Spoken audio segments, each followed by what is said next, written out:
Sa isang video na in-upload ni Tita PB Love sa kanyang YouTube channel na PB Love ay nagbigay na naman ng update sa Erna sa kanyang bakasyon.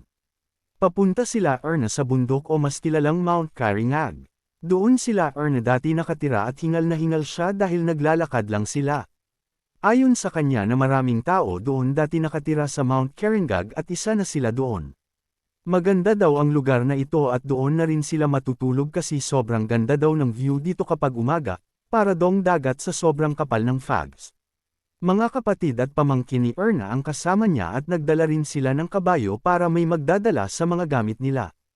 Ayon kay Erna na pumupunta din sa Mount Karingag ang mga kabataan na galing Valencia at Malaybalay Bukidnon para mag-hiking. Sinadya nila Erna na hapon pumunta para walang init. Tapos bukas ng umaga ay uuwi na naman sila sa sityo nila at buti nakadala ng tubig sila Erna dahil sobrang napawi sila sa paglalakad. Dati marami pa dong bahay doon sa pupuntahan nila kasi lahat ng nakatira ngayon sa sityo nila ay doon nakatira.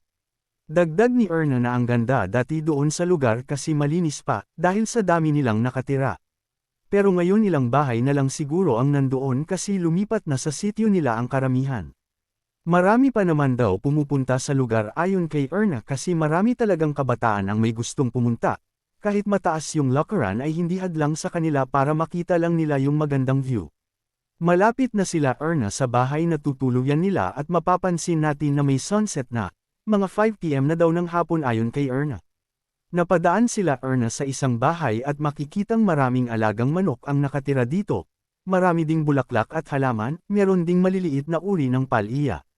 Pinakita din ni Erna ang ginawang lagayan ng tubig ng mga nakatira sa bahay. Ayon kay Erna na dito kumukuha ang may bahay kapag nag-spray sila. Dagdag ni Erna na sobrang hirap at layo daw talaga ng tubig sa lugar. Dati nung dito pa sila nakatira ay isang container ang dala nila sa pag-iigib para sulit yung pagod nila sa paglalakad at para hindi sila balik ng balik. Tapos minsan nawawala pa yung pinagkukunan nila ng tubig dahil nahibasan sa sobrang init. Nakarating na nga sila Erna sa lugar at ang una nilang gagawin ay manguha ng panggatong para may magamit sila.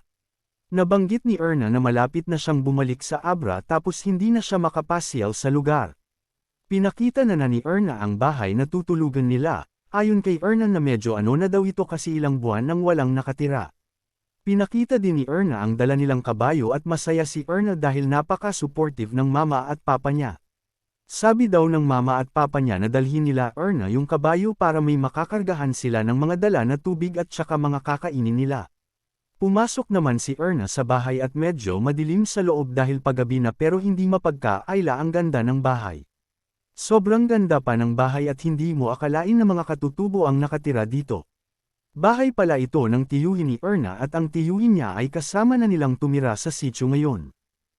Kung nagustuhan mo ang video na ito ay feel free sa pag-subscribe at hit the notification bell dahil kung papalarin man nakikita ang channel na ito ay pipili ako ng TV Scholars na mabibigyan.